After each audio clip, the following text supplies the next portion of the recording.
പഞ്ചായത്ത് തലത്തിൽ വളരെ കാര്യക്ഷമമായി, ഒരു കാലത്തുമില്ലാത്ത തരത്തിൽ കാര്യക്ഷമമായി പ്രവർത്തനം നടക്കുന്നു. ബൂത്തുകളിൽ എല്ലാം സജീവമാണ്. ഭവന സന്ദർശനം 4ഉം 5ഉം തവണ നടന്നു. സ്ത്രീകളുടെ സ്ക്വാഡുകൾ നടക്കുന്നു. സ്ത്രീകൾ ആരും നിർബന്ധിക്കാതെ തന്നെ സ്വമേധയാ അവർ സംഘടിച്ച് വീടുകൾ കയറുന്നു. ഒരു ബൂത്തിൽ 4ഉം 5ഉം ചെറിയ ചെറിയ കുടുംബ സംഗമങ്ങൾ നടക്കുന്നു. ഇപ്പോൾ കാരശ്ശേരി മണ്ഡലത്തെ സംബന്ധിച്ചിടത്തോളം ഏകദേശം 60-ലേറെ കുടുംബ സംഗമങ്ങൾ ഒരു കാലത്ത് നടക്കാത്തതാണ്.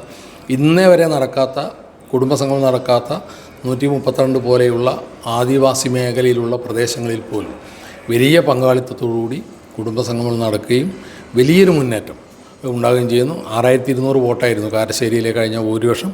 അത് 10,000-ൻ്റെ മുകളിലേക്ക് പോകുമെന്നുള്ള കാര്യത്തിൽ ഒരു തർക്കവുമില്ല. തിരുവമ്പാടി നിയോജകമണ്ഡലത്തിൽ 75,000 വോട്ടിൻ്റെ ഭൂരിപക്ഷം പ്രിയങ്കാ ഗാന്ധിക്ക് ഉണ്ടാകും എന്ന് കൃത്യമായി ഞങ്ങൾക്ക് ഫീഡ്ബാക്ക് ഉണ്ട്. അതുണ്ടാകും എന്നുള്ള വിശ്വാസത്തിലാണ്.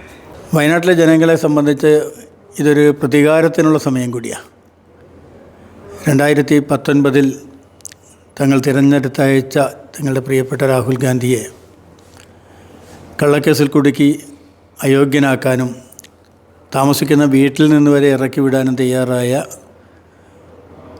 സംഘപരിവാർ നേതൃത്വത്തിനെതിരായി പ്രതികരിക്കാനുള്ള, അല്ലെങ്കിൽ അതിന് പകരം ചോദിക്കാനുള്ളൊരവസരമായിട്ട് അവർ ഈ തിരഞ്ഞെടുപ്പിനെ കാണുകയാണ്.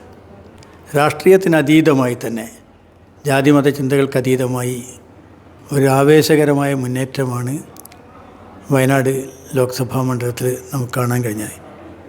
പ്രത്യേകിച്ച് ഇന്ദിരാഗാന്ധിയുടെ ഒരു പ്രതിരൂപത്തെ ഭാവത്തിലും രൂപത്തിലും മാത്രമല്ല പ്രവർത്തനത്തിലും. ഇന്ദിരാഗാന്ധി നേരത്തെ ബെൽച്ചി ഗ്രാമത്തിൽ 70കളിൽ ജനതാ ഗവൺമെൻറ്റിൻ്റെ കാലഘട്ടത്തിൽ ബെൽച്ചിയിൽ ചുട്ടുകരിക്കപ്പെട്ട ദളിത് കുടുംബാംഗങ്ങളെ ആശ്വസിപ്പിക്കാൻ എത്തിയതുപോലെ ഹത്രാസിലെ പെൺകുട്ടിയുടെ കുടുംബത്തെയും ആശ്വസിക്കാൻ എത്തിയ പ്രിയങ്കാ ഗാന്ധിയിൽ അവർ ഇന്ദിരയുടെ പുതിയ ഭാവത്തെ, പുതിയ രൂപത്തെ കാണുകയാണ്. കുടുംബയോഗങ്ങളിലൊക്കെ മതന്യൂനപക്ഷങ്ങളിൽപ്പെട്ട മുസ്ലിം സ്ത്രീകളായാലും ക്രൈസ്തവ വിഭാഗത്തിൽപ്പെട്ട എല്ലാ ദളിത് വിഭാഗത്തിൽപ്പെട്ട പാർശ്വവൽക്കരിക്കപ്പെട്ട വിഭാഗങ്ങളിലൊക്കെ പെട്ട ആളുകളൊക്കെ കൂട്ടമായി എത്തിച്ചേരുന്ന ഒരു കാഴ്ച കാണുമ്പോൾ നമ്മളൊക്കെ പ്രതീക്ഷിക്കുന്നതിനപ്പുറത്തേക്ക് ഭൂരിപക്ഷം കടന്നു പോകുന്നുള്ള കാര്യത്തിൽ ഒരു സംശയമില്ല. കുടുംബയോഗങ്ങളും ഒക്കെ ആയൊരു പ്രത്യേക രീതിയിലാണ് ഇപ്പോൾ കോൺഗ്രസ് പ്രവർത്തനം മുന്നോട്ട് കൊണ്ടുപോകുന്നത്. എല്ലാ വീടുകളിലും 2-3 പ്രാവശ്യം കോൺഗ്രസിൻ്റെ പ്രവർത്തകർ ഹൗസ് വിസിറ്റ് നടത്തിക്കഴിഞ്ഞു. പ്രിയങ്കാ ഗാന്ധി കോൺഗ്രസ് സ്ഥാനാർത്ഥിയായി വന്നതിൻ്റെ ഒരു ആവേശത്തിലാണ് പ്രത്യേകിച്ച് സ്ത്രീജനങ്ങൾ എല്ലാവരും പ്രിയങ്കാ ഗാന്ധിക്ക് ഒരു വോട്ട് ചെയ്യാൻ വേണ്ടി കാത്തിരിക്കുന്നു എന്നുള്ള മട്ടിലാണ് എല്ലാവരും ഇരിക്കുന്നത്. ഗ്രൗണ്ട് ലെവലിലെ വർക്ക് വളരെ ആവേശത്തോടു കൂടിയാണ് മുന്നോട്ട് പോകുന്നത്. ഇതിപ്പോൾ കാരശ്ശേരി പഞ്ചായത്താണ്. നമ്മുടെ പഞ്ചായത്തിനെ സംബന്ധിച്ച് പറയുകയാണെങ്കിൽ ഏകദേശം 50ഓളം കുടുംബയോഗങ്ങൾ ഇപ്പം നമ്മളത് കഴിഞ്ഞു. ഈ കുടുംബയോഗങ്ങളിലൊക്കെ വലിയ ഒരു തരത്തിലുള്ള ജനങ്ങളുടെ ഒരു കുത്തൊഴുക്കെന്ന് പറയാം. സ്ത്രീകളും കുട്ടികളും അടക്കം നിരവധി കുടുംബയോഗങ്ങളിൽ നല്ലൊരു ജനപങ്കാളിത്തമുണ്ട്. അപ്പോൾ അതിൽ നിന്ന് മനസ്സിലാക്കാം ഒരു ആവേശം ജനങ്ങളിൽ ഉണ്ടായിട്ടുണ്ട്. ഞങ്ങളുടെ പഞ്ചായത്തിനെ സംബന്ധിച്ചോളം കഴിഞ്ഞ പ്രാവശ്യം ഞങ്ങൾ മുന്നത്തെ പ്രാവശ്യം രാഹുൽ ഗാന്ധിക്ക് ലഭിച്ചതിനേക്കാളും 1000 വോട്ടിന് ലീഡ് കഴിഞ്ഞ പ്രാവശ്യം ഞങ്ങൾ നൽകിയിട്ടുണ്ട് രാഹുൽ ഗാന്ധിക്ക്. ഇത്തവണ ഏകദേശം ഒരു 3000ഓളം വോട്ടിൻ്റെ ലീഡ് ഞങ്ങൾ ഉണ്ടാക്കി കൊടുക്കുമെന്നുള്ള ഒരു ദൃഢപ്രതിജ്ഞയിലാണ്. അതിനുള്ള പ്രവർത്തനത്തിലാണ് അടിത്തട്ടിലും ബൂത്ത് ലെവലിൽ ബൂത്ത് ചെയർമാന്മാരും കൺവീനർമാരും മണ്ഡലം ഭാരവാഹികളും എല്ലാവരും ശക്തമായിട്ടുള്ള പ്രവർത്തനം നടത്തിക്കൊണ്ടിരിക്കുകയാണ്. കുറേ വികസന കാര്യങ്ങൾ രാഹുൽ ഗാന്ധി ഈ പഞ്ചായത്തിലും ഈ മണ്ഡലത്തിലൊക്കെ ചെയ്തിട്ടുണ്ട്. അതൊക്കെ വോട്ടാക്കി മാറ്റാനുള്ള സാധ്യതയുണ്ട്. പ്രിയങ്കാ ഗാന്ധിയുടെ സന്ദർശനം ഏറെ ബഹുജന പങ്കാളിത്തമുണ്ടായിരുന്നു. പ്രത്യേകിച്ചും ഇന്ത്യൻ പാർലമെൻറ്റിൽ അവരുടെ സാന്നിധ്യമുണ്ടാവണമെന്ന് എല്ലാവരും ആഗ്രഹിക്കുകയാണ്.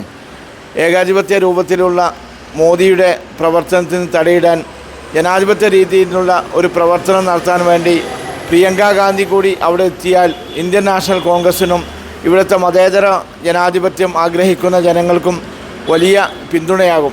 ആളുകൾ വലിയ ആവേശത്തിലാണ്. തികച്ചും നരേന്ദ്രമോദിക്കെതിരെയും അതുപോലെ തന്നെ നമ്മുടെ സംസ്ഥാന സർക്കാരിനെതിരെയും വലിയൊരു വികാരം ഇവിടെ ആളുകളിലുണ്ട്. വലിയ ആവേശത്തിലാണ് പ്രിയങ്കാ ഗാന്ധിയുടെ ഒരു സ്ഥാനാർത്ഥിത്വം ഇവിടെ ആളുകൾ സ്വീകരിച്ചിരിക്കുന്നത്. ഭൂരിപക്ഷം എന്ന് ഞങ്ങൾ കണക്കാക്കുന്നത് ഒരു 6 ലക്ഷം വോട്ട് ഭൂരിപക്ഷം കിട്ടുമെന്നുള്ള ഉറച്ച വിശ്വാസത്തിലാണ്. അതിനുള്ള ഒരു ശക്തമായ പ്രവർത്തനം UDF ഒരു കാലത്തും നടത്താത്ത തരത്തിൽ അടിത്തട്ടിൽ നന്നായി ഗ്രാസ് റൂട്ട് ലെവലിലുള്ള പ്രവർത്തനം വളരെ ശക്തമായിട്ട് നടക്കുന്നു. വയനാട് പാർലമെൻറ്റ് മണ്ഡലം എന്ന് പറയുന്ന ഒരു കാർഷിക മേഖല, കാർഷിക വൃത്തി കൂടുതലായിട്ട് ആളുകൾ ചെയ്യുന്നൊരു മണ്ഡലമാണ്.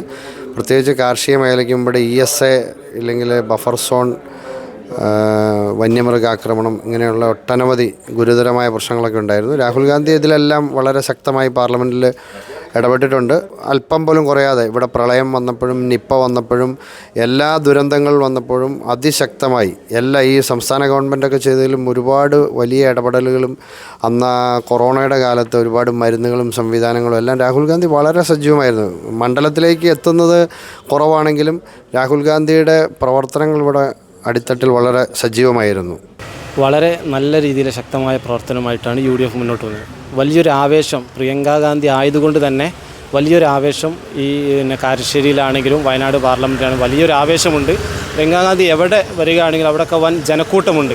പ്രത്യേകിച്ച് പറയുകയാണെങ്കിൽ കുടുംബയോഗങ്ങളൊക്കെ നടക്കുന്നിടത്ത് വൻ ജനക്കൂട്ടമാണുള്ളത്. അപ്പോൾ നല്ലൊരു ആവേശവും പ്രവർത്തകർക്ക് ഈ ഒരു അവസരം നെഹ്റു കുടുംബത്തിന് വോട്ട് ചെയ്യാനുള്ളൊരു അവസരം ലഭിച്ചതിലുള്ള ഒരു സന്തോഷം പ്രത്യേകിച്ച് നമുക്ക് 2 തവണ രാഹുൽ ഗാന്ധിക്ക് ചെയ്തു ഇനി 3-ാം തവണയാണ് പ്രിയങ്കാ ഗാന്ധിക്ക് വരുന്നത്. അപ്പോൾ നല്ലൊരു ആവേശവും സന്തോഷവും ഒക്കെ തോന്നുന്നുണ്ട്. തീർച്ചയായിട്ടും രാഹുൽ ഗാന്ധി നല്ല പ്രവർത്തനമാണ് ശരിക്കും നമ്മുടെ ഈ കാരശ്ശേരിയിലാണെങ്കിലും വയനാട് പാർലമെൻറ്റ് നടത്തിയിട്ടുള്ളത്. കാരണം ഞങ്ങൾക്കറിയാം, ഞങ്ങൾക്ക് ഇവിടെ ഉരുൾപൊട്ടലുണ്ടായ സമയത്ത്, അതുപോലെ തന്നെ വെള്ളപ്പൊക്കം ഉണ്ടായ സമയത്ത്, കോവിഡുമായി ബന്ധപ്പെട്ട സമയത്ത്, അങ്ങനെ ഒരുപാട് പ്രതിസന്ധി സമയങ്ങളിലൊക്കെ രാഹുൽ ഗാന്ധി ഞങ്ങളൊക്കെ ഒരുപാട് സഹായിച്ചിട്ടുണ്ട്. പിന്നെ പ്രത്യേകിച്ച് കാരശ്ശേരി ഗ്രാമപഞ്ചായത്തിൽ ഒരുപാട് റോഡുകളാവട്ടെ, അത് പാലിയേറ്റീവിന് ആംബുലൻസ് ആവട്ടെ, സ്കൂൾ ബസ്സാവട്ടെ, അങ്ങനെ ഒരുപാട് വികസന പ്രവർത്തനങ്ങൾക്കൊക്കെ രാഹുൽ ഗാന്ധി ഞങ്ങളുടെ കൂടെ നിന്നിട്ടുണ്ട്.